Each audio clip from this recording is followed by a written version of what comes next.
Despite what their moms told them, they just aren't talented enough for radio. Unfortunately, anyone can have a show these days. Sean. Well, I'm pretty hard to figure out sometimes. In fact, I can't even figure myself out sometimes, so don't you try to. Joe. You're an idiot and really a disloyal person. This is the Cuse Militia. Now, those two unapologetically biased, orange-blooded homers, Sean and Joe. It's the most bullshit thing I've seen in 30 years. Welcome, orange men and ladies. Happy Sunday. This is the Cuse Militia with Sean and Joe for the Believe Entertainment Network at Cuse Militia on the socials. Go there, join the militia. Well, Hofstra beat Syracuse last night, 70-69 in the Dome. And a barrage of threes, 67%, 12 for 18. And just kind of an ugly loss, an ugly last couple of minutes. You'll hear from us. We'll hear from you and fan feedback. But first, we're going to hear from Coach. Today's game was a hard-fought game. The things that we talked about and prepared for, we just didn't do those things and execute those things at the level that needed to be executed at. There were no surprises. There was nothing that we were not prepared for except our effort, our attention to detail, and just not executing what we talked about. I'm very disappointed in that. I'm very disappointed in myself and our staff not being able to get the job done in those regards. Hofstra's a good team. Obviously, they've went and beat some other teams, and at our level, they've had close games with every Power 4 team that they've played against this year. But for me, I'm just so.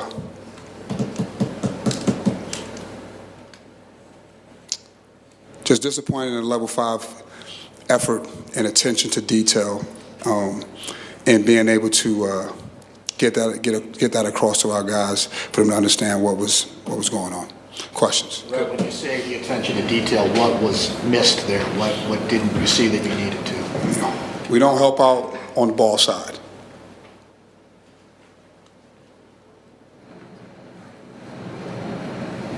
We have certain things that we were going to do, we just didn't execute. Right. You play against the zone, you look down, you get the ball inside. We didn't do that. Coach, what's your message to the fan base, why they should still believe in you and your team? Because we're a good team. We're a good team, and we will be a good team. We will be a good team. We are a good team. We will be a good team. Down the stretch, when you're going to use your challenger, when you obviously had to use it on that play, but do people tell you, on the bench, do you quickly look at the iPad? How do you determine which is the play that your players tell you? I'm curious about the whole scenario of that. Well, that in particular, that scenario, I seen it. So that was an easy challenge. I seen that. I didn't need to go. But typically, if it's something that's, that we feel we have someone assigned to that, Chris Thomas, he's assigned to that, and he'll, him and Pete Corsiniti, they'll tell me to challenge it or not. But in that particular play, I seen what happened. Red, how do you feel that technical on Sadiq kind of changed how the flow of the game was going? Yeah, we had a chance to go up a little bit. I think, that definitely kind of, shifted the momentum, but, it was still early enough for us to kind of go, but it definitely shifted the momentum a little bit, but, those things happen. I don't know what was said or what happened or why they gave it to him, but, typically they give warnings, so I don't know what happened on that, but, that happened, and I think, that was I think it was a 5-point. It wound up being a 5-point swing, I believe, or something like that. Red, you mentioned you had some self-inflicted wounds in this game, but how do you contend with what were some questionable officiating calls at the end of this game? I wish I could answer that question, but I'm not. But, we have to take accountability and I'm going to take accountability of some of the things that we could have controlled and we should have controlled. So that's on me. It's part of the game.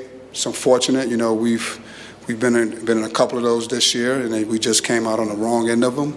But it's part of the game, and we have to be able to be accountable for the things that we can control, and which is our effort, our attention to detail, and it wasn't really more about effort. It was really more about attention to detail this game. Our attention to detail, knowing who the guys that can make shots are, the guys that were drivers. I didn't think we did a good job of getting to those guys, and those guys got loose, and that hurt us. Our closeouts have to be better.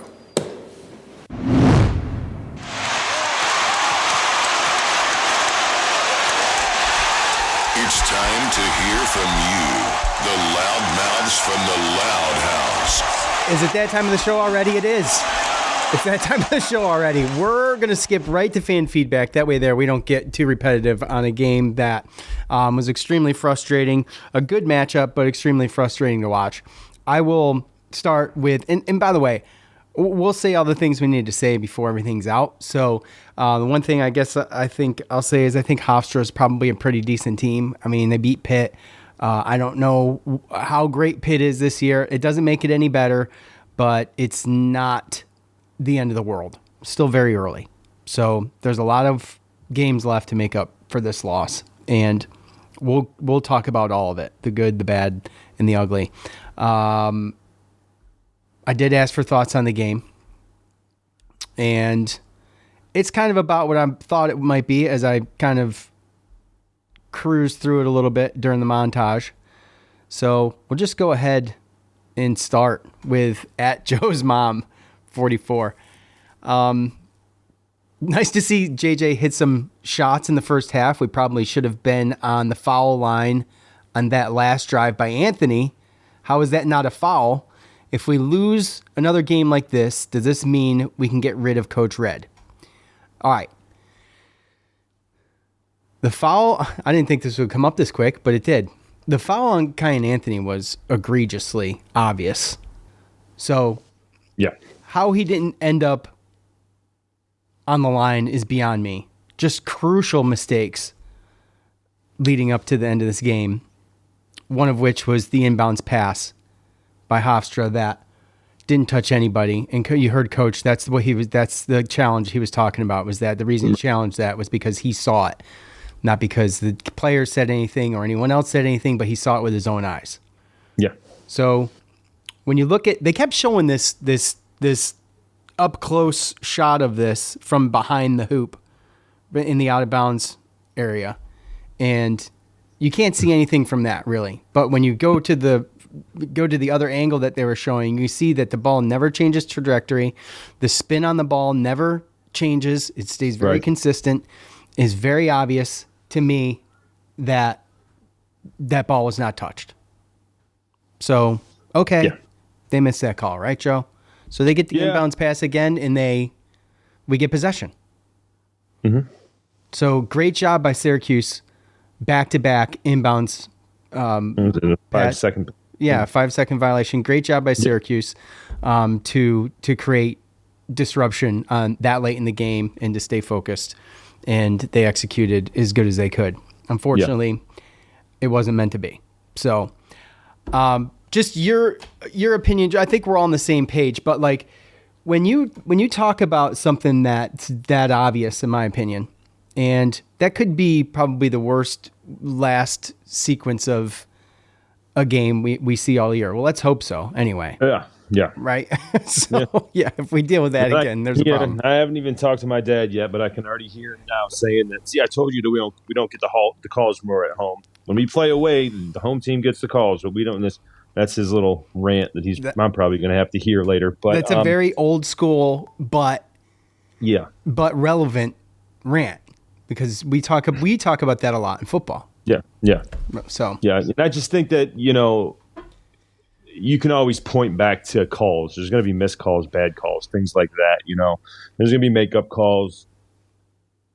I just other than looking back at the technical foul that was called on Sadiq White that I thought was pretty bad. Right, and we don't know what that was. We don't know what was said, but like, Coach, it had to have been very, very bad if he didn't get a warning. Yeah, well, I guess, I mean, to me, the problem with that is the Sadiq White's a very, high intensity, emotional player, so to speak. And, you see him out there, he makes some plays, and he's a little chirpy. And I don't know if he does it towards the other team or if he's doing it to pump his team up or whatever. But both. Nonetheless, yes. And I think a lot of times refs at some point, those type of players, they just get, they grow impatient with those type of players. And so he's got to learn, I think, how to control his emotions, even with, the one foul that they called on him where they probably looked at it as a trip, but, it wasn't a good call at all. They called a foul on Sadiq White, which I thought was pretty good defense. And then, you saw him react and you could hear him, obviously through the camera say that's bullshit, right? So he had already, kind of gotten some things fired up there. And I think that he's just going to have to learn to, allow Coach Red to handle those type of situations. Because obviously at some point, you do that to so many times in a game, they're eventually going to call it. But you go to the last part of the sequence again. It's difficult because you don't get a clear camera angle, right? It's unfortunate that the refs called it to where we hit it, because if it would have been the other way around, I think it was just there was inconclusive evidence. So whatever the original call was going to be, they were going to stick with it anyway. I don't think, as much as you say, and we all saw that the ball didn't move on that once. It's just there's not enough there, I think, for them to overturn it. But when it comes down, there's no view where there's space in between the ball and his hand, and that's the problem. Right. But at the end of the day as well, there's no reason whatsoever why Cuse Anthony shouldn't have been on the line. And to be perfectly honest with you, you could go as far as saying that we shouldn't even have put ourselves in that position, been in that position, right? I mean, there's always an argument when you lose that you say, well, we could have done this, we could have done that, we could have done this. But the self-inflicted wounds are going to happen in every basketball game to every team. There's going to be things that they do that they could have done better that maybe cost them the game. But at the end of a game, if this call is made halfway through the first half, then we're not even talking about it because the game at the time was coming down to these last seconds. And Syracuse went on an 11-0 run to miracle themselves back into this game because it looked over with 3 minutes left to go. And they willed themselves back in this game, and the Flames put out by poor officiating. So we can always talk about, well, you know what? Syracuse shot 56% from the line, 9 for 16. It's awful. And we shot, we missed a lot of 3-point shots. We probably took too many. They could have done better on closing out. You heard Coach. They could have done better on closing out to present 66.7% 3-point shooting from Hofstra. They committed 15 turnovers, turned into 16 points. They could have done better there. I mean, you could look back at the box score and just think about the game, and there's all kinds of things they could have done better. But at the end of the day, the referees could have possibly changed the outcome of this game instead of just letting this game play out and calling it like it should have been called. And you can go ahead and we can take away the one out of inbounds pass, right? Because I when I watched it, I tend to agree with you. I guess you can't go off a trajectory and you can't go off of spin of the ball. You can assume it, but you can't really prove it because there's no way to see space between Starling's hands or fingertips in the ball. By the way, his fingers don't look like they're ever touched because they don't move either. So, but you can't, that's all circumstantial because there's no obvious evidence. And if it was called that it was out on Hofstra that no one touched it, I don't think they could have reversed it. Right. So to be fair, yes.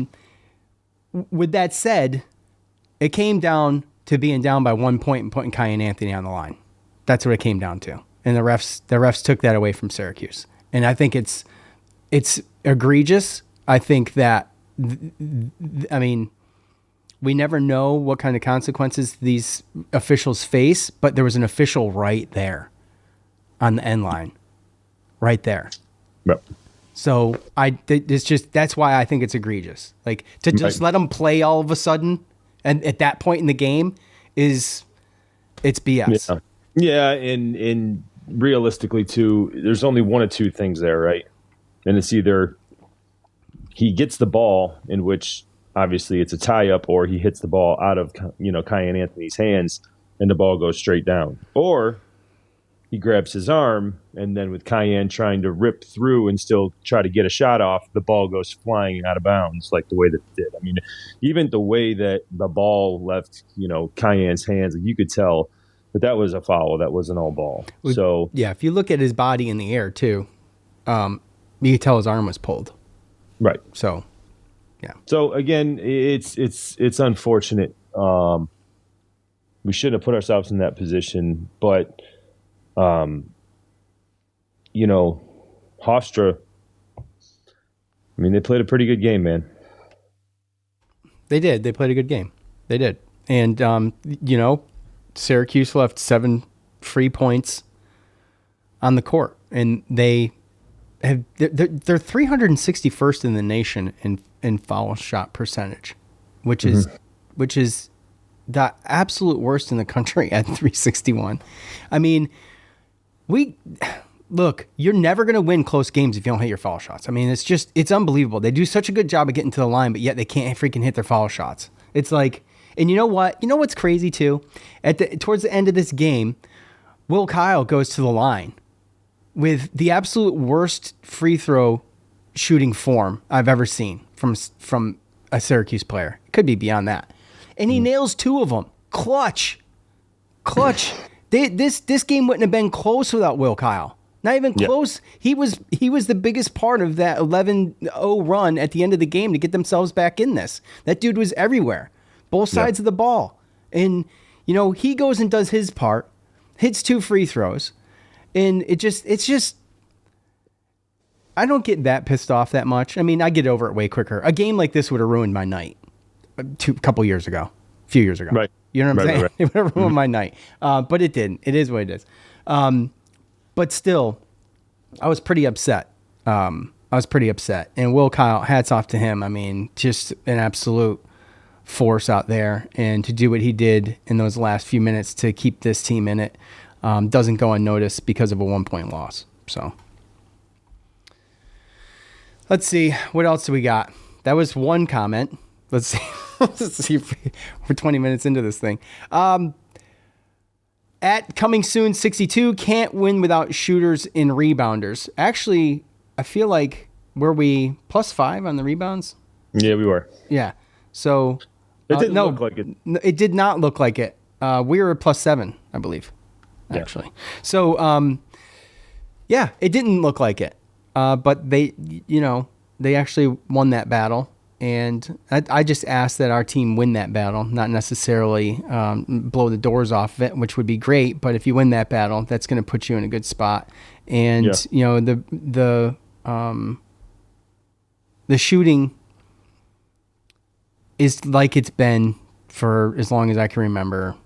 It's either on or it's not. And Syracuse did a good job in the first half, and Hofstra just came out in the second half, and I don't know if they even missed one in the second half, maybe towards the end, but there was a three. I'm sorry. There was Plotnikov, whatever his name is, Plotnikov. Yeah, Plotnikov. Yep. He hit a clutch one with 34 seconds left to put him up by 1. And it's hard to overcome a really good half, especially in the second half, of 3-point shooting. And while your closeouts could be better, and coach was talking about that, I mean, when a team's hot like that, it's just very hard to defend. And hats off to them, to Hofstra, for that, right? So yeah.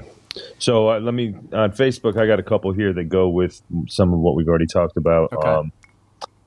James says, would have lost by 10 hadn't Kyle played his heart out the last 4 minutes of the game. We talked about that.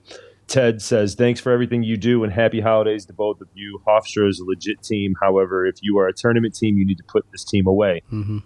The ISO ball offense with the occasional good screen is not a recipe for consistent success. This isn't an NBA team, and he needs to stop coaching like they are. Sadiq White needs to grow the F up. Every time the guy makes a shot, he's looking into the audience and stopping momentarily for a celebration. His technical foul changed the momentum of the entire game. You heard Coach talk about that. It did. I think we could have, should have, would have overcome it. I agree with everything that he says, by the way. Yeah. You know, we're going to hear about Red being on the hot seat, okay? These calls for some kind of change at the head coaching spot is going to be, it's going to get louder if this team doesn't shape up. Yeah. And, you know, with the talent he's got, Joe, I don't know if you mentioned this on a show or if you and I were just talking, but I mean, with the talent he's got, he's going to have to put out, you know, we need to see it. Do you know what I mean? Yeah. And I think it's difficult to sit here and say, well, the season's over. I kind of mentioned at the beginning of the show, like the season's over. I don't believe that. I don't believe that, you know, we should be talking about the next head coach. It's just too early for all that. We're still in non-conference play, but you know, if this team doesn't produce the way we expect them to with the talent that they got, I don't, you know, who knows? I don't know. We're just gonna have to see. But here's one at MF Brightside. No pulse from anyone but Kyle. How do you not lose your mind on that ref as a head coach at the end? I like this. I like this comment a lot. Show me everything I need to know. And you know what? With that much time left, he should have blown his top. You know what I'm saying? It wouldn't have hurt anything a bit. And it would have shown the fans and it would have shown the players what you got. And like Matt says here, show me everything I need to know. And I think that's a brilliant comment. So I'm, you know, you want to see the emotion in something like this. I feel like, and I'm not, I mean, who knows, right? We're playing what ifs right now, but I feel like you would have seen it from Jim Boeheim, you know? Yeah. Yeah. Right. I mean, I think some of that goes to your self-awareness as a coach, right? Because it was very much, you know, some inopportune things. You know, when we did get hot, something happened, right? Sadiq White, technical foul, or the run at the end where there was multiple bad calls. And I just feel like there was just certain times where the energy in certain players, they just kind of left. I'm going to read this one as well. Top fan Dom. Because this goes into kind of what I was going to talk about. But Dom says, Hofstra may be better than SU, but not out of the realm of possibility that both teams are tournament teams. They still need to play better on offense and have better flow. And the officiating was terrible at the most inopportune times. It sucks, but I think these players will get better. And when Freeman comes back, I expect the offensive flow to be much better. And I think this goes a little bit to the energy and everything that happened yesterday because, you know, everyone saw JJ come out and Hofstra was playing man and we attacked. And it was pretty obvious that if Hofstra didn't change something, then we weren't going to have a difficult time scoring. And the one thing that makes me a little nervous is that they went to the 2-3 zone and we didn't know what to do. They really slowed us down. William Kyle, not really a post-up player one-on-one. I mean, he makes a couple of plays here and there, but he's mostly clean up around the rim. They tried Sadiq White and Betsy there in the middle, but to Dom's point, I think that Freeman there is really what we missed yesterday. You know, we have a healthy Donnie Freeman, and he's going to be that guy right there in the middle of the free throw line that can do some things. But I think that there were some players that didn't know what to do with that 2-3 zone, and it made us really, really stagnant on offense. JJ, he pretty much disappeared in the second half. And, you know, Hofstra was like, okay, if you're going to beat us, then shoot threes or figure out how to do the 2-3 zone. And they basically forced us to shoot threes. And, you know, there really, other than Sadiq White going to the basket, there really wasn't a lot of, you know, aggressively going to the basket and trying to get fouled other than him and Cayenne every once in a while. So, and that's, you know, that's how in the last couple of years of Jim Boeheim's tenure, that's how teams beat us. It just, the the 3-point shooting, you remember this just from a couple years ago, how bad we got killed from deep, from teams would just get hot and they would just destroy us. And, for a team who's, I know that many of these guys didn't learn it the way it was taught back in the day, but for a coach that does know it, right? I'm talking about us on offense going against their 2-3 zone. Right. Yeah, I know. But I mean, you got to know what to do if you're a team like Syracuse and it's been your staple for decades, right? I mean, there's got to be something there, a remnant of it. You got Red as a coach. You know what I mean? Like, Yep. And I just feel like there was a lot of times where the energy kind of went away on defense. That we didn't have high energy all the time. A lot of ball watching turned into open threes. I mean, even that last one that Plotnikov hit, he was wide open over there. There's no reason why, if Kyan Anthony was paying attention to his man, that he couldn't have gotten in front of that. So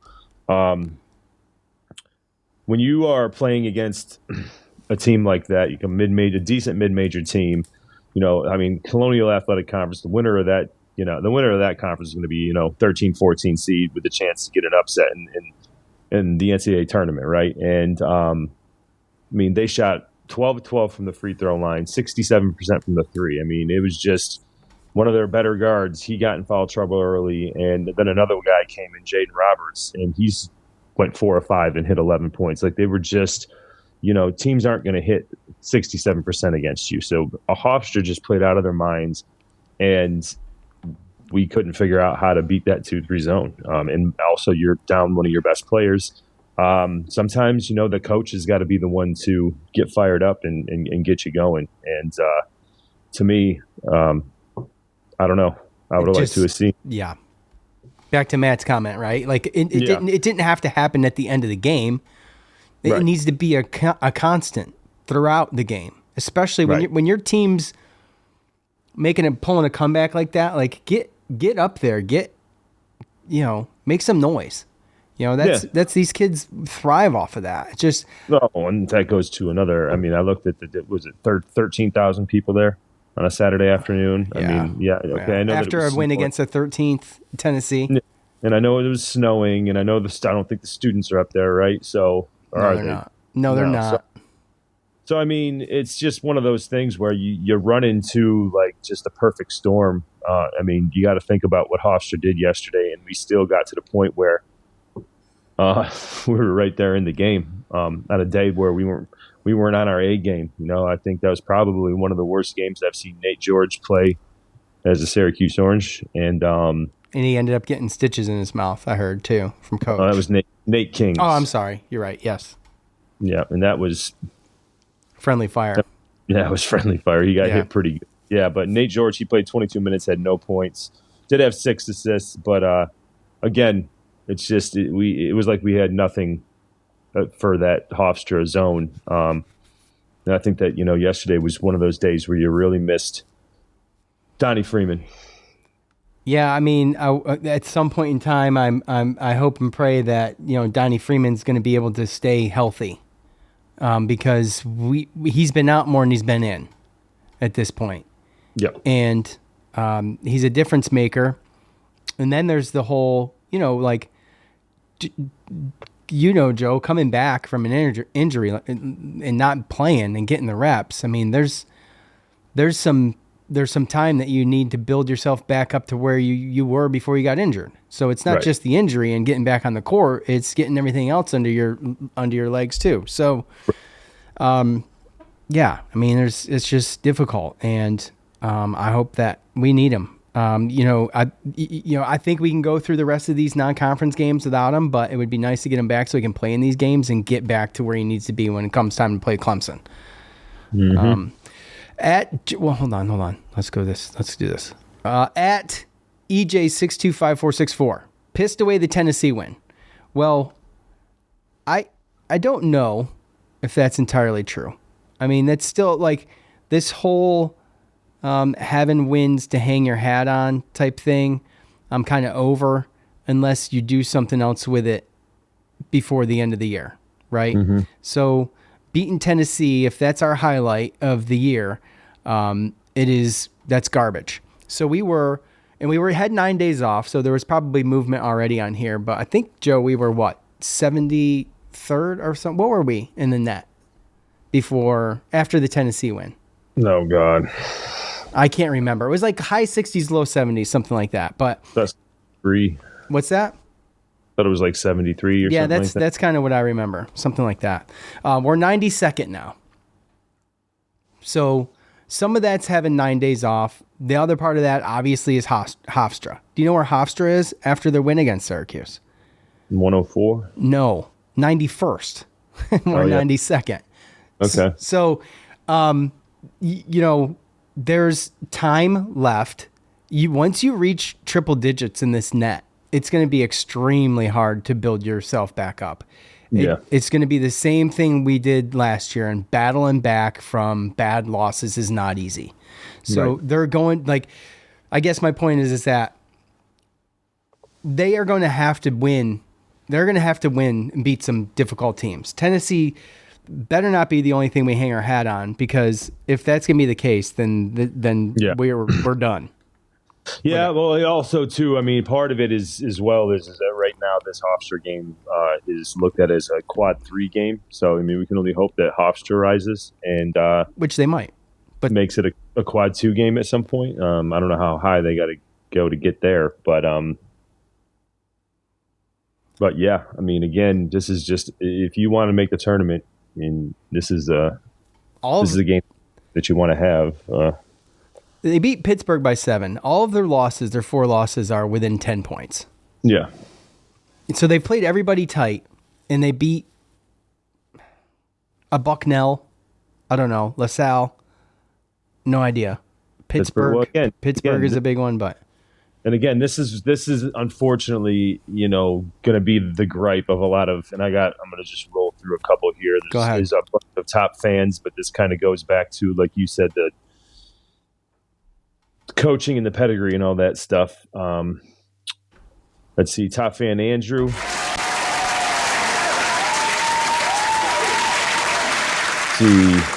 Never should have came down to that non-call. Jason, shouldn't have been this close. Free throws matter. However, the refs stole the game at the end. John, terrible D by Anthony, led their best shooter to have a wide open 3 at the end of the game. Again, the rotation with the 2-3 zone, it was kicked back out, and there was nobody there. Yep. Let's see, refs sucked. Anthony got fouled. Top fan Tim. Refs suck ass, especially the last call and these free throws. My God. Steve Autry, who played and coached under the best zone coach ever, could not figure out how to beat it. He is not D1 coaching material. And I'll just do one more before we get into all this. Top fan Michael. Is that our boy Michael? No. This is the new classic Cuse loss. So sick of this shit from the last decade, and I don't want to hear about the bad calls. Yeah, the refs blew a bunch of calls. How about you just beat this team by 20 like Syracuse basketball should and not have to worry about bad refs? Yes, I agree. But like I said, man, I can't ignore the fact that this happened at the end of this game, and Hofstra is a team that's played everybody close, and they beat Pitt by 7. And I mean, I understand that frustration. Absolutely. I love making those kind of arguments. And by the way, Pitt sucks. Okay. Pitt's not good this year, which is good, kind of. Right? Well, so, yes. But there's 2 arguments here, right? And this is really what it comes down to, is you can easily at one side say that, oh, the refs screwed us. It happened late. The refs screwed us. We don't have Donnie Freeman. Or we should have never been there. And, Hofstra, they shot the lights out, and we couldn't figure out the 2-3 zone. Or you can look at it and say, like, you have the talent that you have. They made an adjustment, went into a 2-3 zone, and then you didn't make any adjustments on your offense. Or at least maybe you tried, but it didn't work, right? Right, yeah. So, again, at the end of the day, like, if they tried, they failed. It's still Hofstra. Yes, it is still Hofstra, and you still have to figure it out one way or another.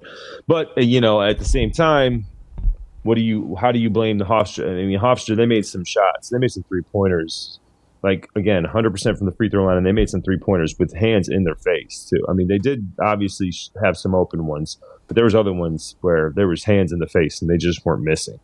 So, I mean, Yeah, you had two guys go 75% from three, right. and then you had a guy go 65-ish. Right.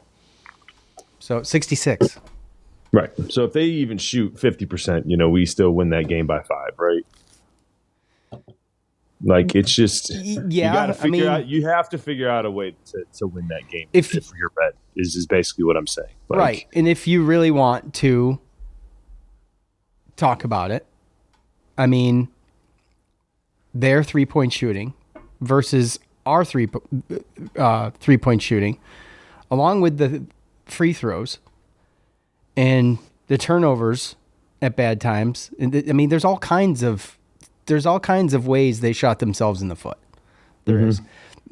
And my argument is that if this call happens in the middle of the first half, we're not even talking about it. Right. It happened so late in such a close game that we should be talking about it because it's egregious. Because you've got to call the game the way at the end of the game in the last seconds, the way you called it at the beginning. And it just doesn't make any sense. And someone's heads should roll. Okay, I don't know what their process is, but that is. I mean, when they go back to the studio, and it's the first thing they talk about how bad this last sequence of officiating was, and they don't even try to ignore it. It's the first thing they talk about. You're justified, okay? Because that's how I feel. I felt like I was justified in the way I felt when I watched them go back to the studio, and it was the first thing they mentioned. So, I mean, it can't be ignored. That's, I guess, what I'm saying. It can't be ignored. Right. And we as fans can get upset, and we have every right to be like, well, we shouldn't have been here. And I totally agree, because looking at Pitt, just live time, they don't seem like they got their crap together. So They're not a good team. And Syracuse is a good team. You heard Red say it 20 different ways in the montage. They are a good team. I think they are. So if you've got a good team and you can't pull a win out like this, which they should have, it comes down to coaching. And it does. It does. We have justified anger in the fact that we lost this game. And you can look at it 100 different ways. And we're all going to look at it different. But at the end of the day, none of us are wrong. That's kind of my point. Like, you're not wrong for thinking that way. I don't think I'm wrong for thinking the way I think. Yeah, and I think a lot of it, too, is just boiled over frustration based upon recency bias of how Syracuse has been, right? Absolutely. Because in the past, we knew that we'd be able to go into the conference play and we'd win our fair share of games, and maybe we were preseason ranked a little bit higher. So if we did lose a game like this, it wasn't like the end of the world. But because we haven't made the tournament and we've been having the seasons that we've been having, I mean, this type of loss makes it look like, that we can't win this game, then it's the end of the world. And it definitely sucks when you come off of a great win against Tennessee, where everyone's like, okay, here's a tournament builder, and we had a tough game against St. Joe's and took care of that. So that happens, and then you just assume you should be able to go and take care of business the rest of the way, and then this happens, right? Yeah. So, and there's a couple of this. So this is something that Brian, he brought up. You're going to hear, there's some obviously stuff in here that's going to be, we've already heard, but then there is some stuff we hadn't talked about yet. How many Facebook comments did you get, bro? Like 18. Wow, that's really good for Facebook. Yeah. Okay. Yeah. I got this one and then one more after, but it's going to be the end. Hofstra shot the lights out with tough threes and played a really good zone. However, the officials absolutely screwed us on the Jay not touching the ball call and not calling a foul on the guy that hit Anthony at the end. Autry should have built up the foul count when there was 1 minute left, and Syracuse should have made some of the 7 free throws that they missed compared to the 0 that Hofstra missed. What a waste of a great comeback that never should have had to be. The officials really did a good job on us at the end, though. But credit to Hofstra for the good stuff they did. Cruz Davis is a stud. Syracuse definitely could have and should have won, and this could be a tournament breaker. It could be. I mean, this would be one that we would look at later. And this is going to be the one so far, yeah. Well, this is the one so far, but also the fact that since we last played Tennessee, we dropped over 20 points in the net is a sign that should tell you this was a big one in the eyes of the analytics. This was a big one. Yes. It was devastating, and you can hear it from Coach at the end of the game. But to Matt's point, MF Brightside, I mean, show it to me on the court. I just want to see. I just want to see more emotion. I want to see more something. And I was just going to say the thing that Brian brought up here that we didn't talk about was the fact of, we're at the end of the game and we're pressing and everything, and it's a close game, and we only have 3 fouls. So when it gets to a point when we have to follow them, we're wasting all this time. Right. And again, it's not a situation where I just think that we could have played more aggressive and taken more chances a little bit early, because we do have fouls to give, and the chance that you do have that type of situation, because you're so behind that if you foul trying to get a steal before the shot goes up, you're not sending them to the free throw line, and you're putting yourself in a position to where if you do need to foul at the end of the game, you're losing at least two. There was 4 fouls to give at the end of the game. So foul management, I mean, towards the end of a game is something that we've never talked about, because we've never had to deal with it. But foul management towards the end of a game, a coach has got to be conscious of that. Right. Each one of those fouls is at least 2 seconds. Right. So when we were in that spot we were in, I think there were 17 seconds left, 17 or 18, something like that. Yes, something like that, yeah. And then, so you're looking at, 2 to 3 seconds per foul. I mean, the rest of the game's going to be, cut down to 8 seconds at that point. Right. You know? So, yeah, that's just something that we've never had to put into consideration. And when it came down and they were saying 3 at first, but I was looking at them, I'm like, I think there's 4, and there ended up being 4. So, that's never something we've had to worry about. But I'm thinking to myself at the time, Joe, to his point, who was that, by the way? Who said that? Brian. Brian. To Brian's point, I thought, man, how much time's going to have to tick off the clock? Because they only went to the line 6 times. Right. They went 6 for 6 from the line. They only went there 6 times. So Syracuse played an extremely clean game. So there's not much to complain about the officiating up until the last minutes of the game, which is also why it's extremely frustrating. But yeah, that's a solid point, and definitely a weird situation to be in at the end of a game, to have to give up 4 fouls before you put someone to the line. And at the end of the day, it never even had to happen. Due to the defense in the press when they were trying to inbounds the ball, the ball never crossed the other side of the court either. Right, and it's weird because it's, as a coach, you don't want to sit there and have to worry about make sure you follow them. It's not about that. It's just when you get to a certain point, and you're not going to be in foul trouble. You can have your players, play a little bit more defense. Just play a little more aggressive. Just, hey, we got some fouls to give.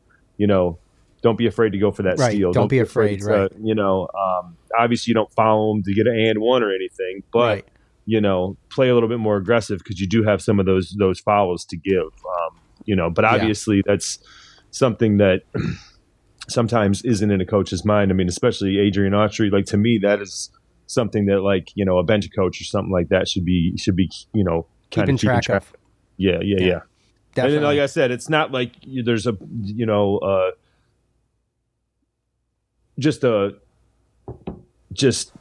okay, if we don't have this many fouls by this time, but like once you get to a point, you get to 4 minutes left, and you only have 3 fouls, and it's a close game. Try to be a little bit more aggressive, especially if the other team is still scoring points. So, yeah, and I mean, Cruz Davis is a stud. He is a stud, absolutely. And he's going to get paid. At some point, he's going to get real paid. Like, not Hofstra paid, real paid.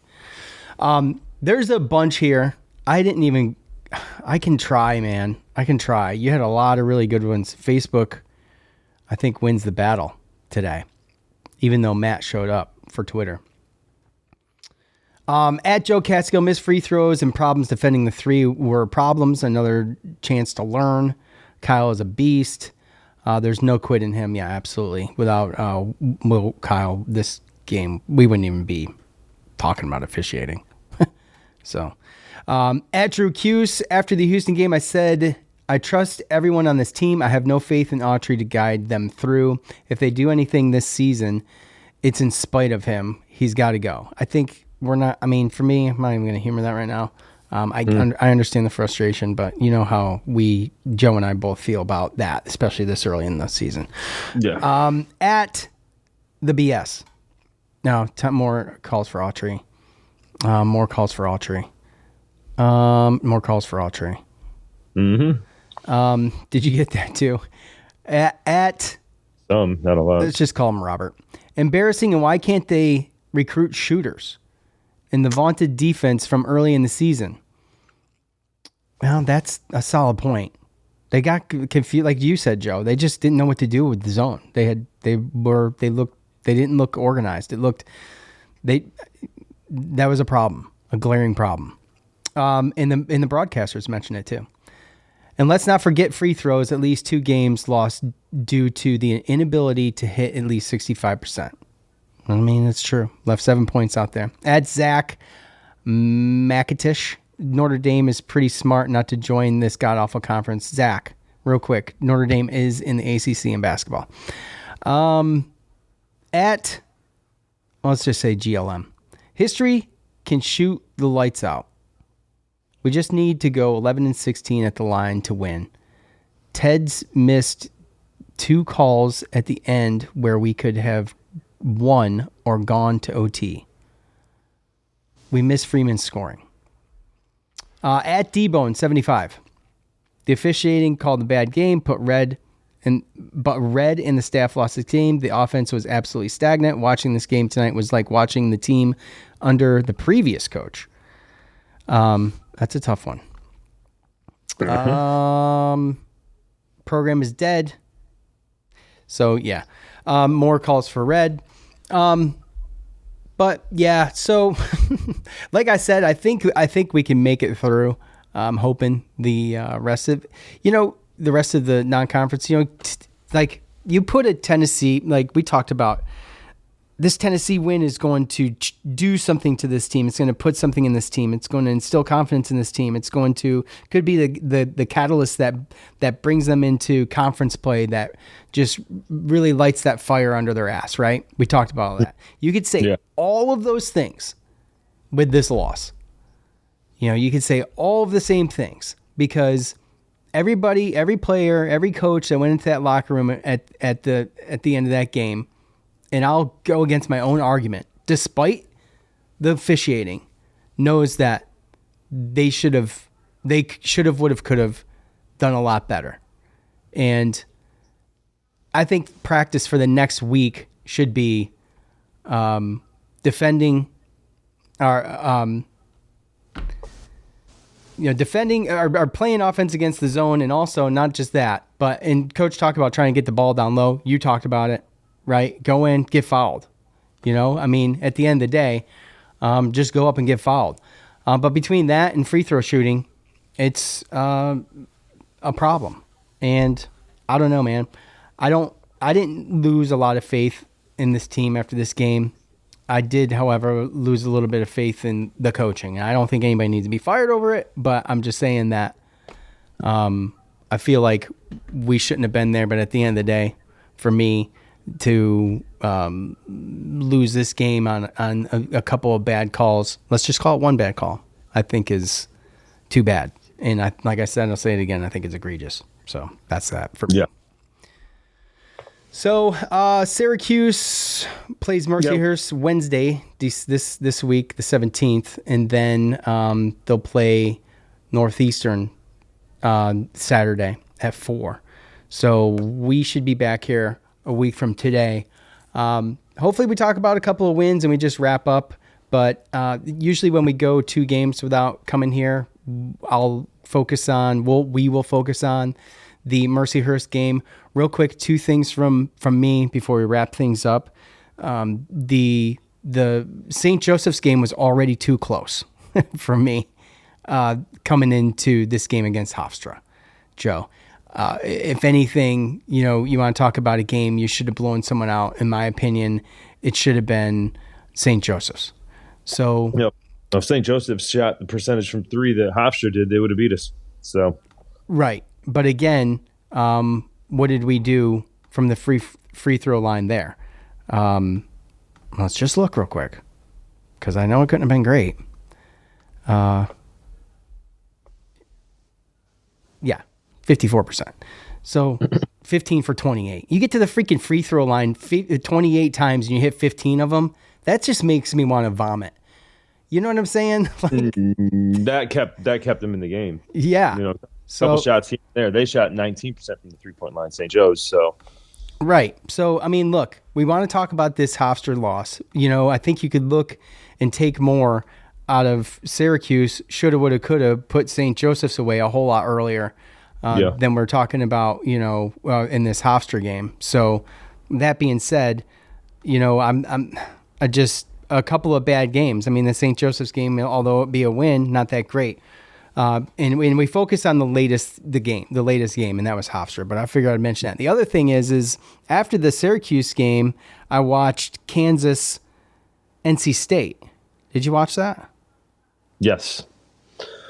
Did you watch our boy? Yeah. Copeland? Yeah. Not bad. He had a pretty good game. He had a shot in regulation that could have won the game. Or wait. Yeah. Shot in regulation that could have won the game, because that game went in overtime, right? Yeah, it did. Yeah, went into overtime. Right.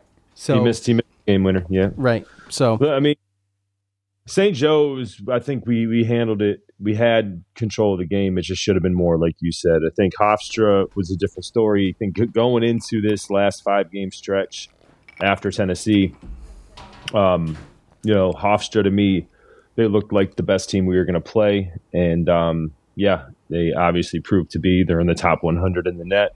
I don't think anybody else is above 200 that we've played for the rest of the time.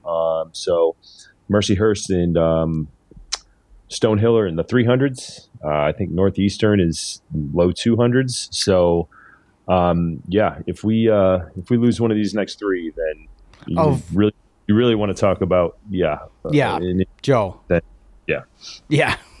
If we lose one of these next 3, I mean, it's going to be all hell's going to break loose. I mean, you could really put yourself, when we talk about losing this Hofstra game and actually being able to make the tournament, it's still possible. Now, we all know Joe's rule, and Joe's rule is you can because there is one team every year in the ACC that's not going to make the ACC tournament, the conference tournament, right? Yeah. So if you can get into that tournament, Joe's rule is, then you still have a chance. So I don't think we're going to have an issue with that. Okay. I think we'll be okay to make that tournament. Okay. So, all right. So, but I guess, so I had one more that I wanted to say.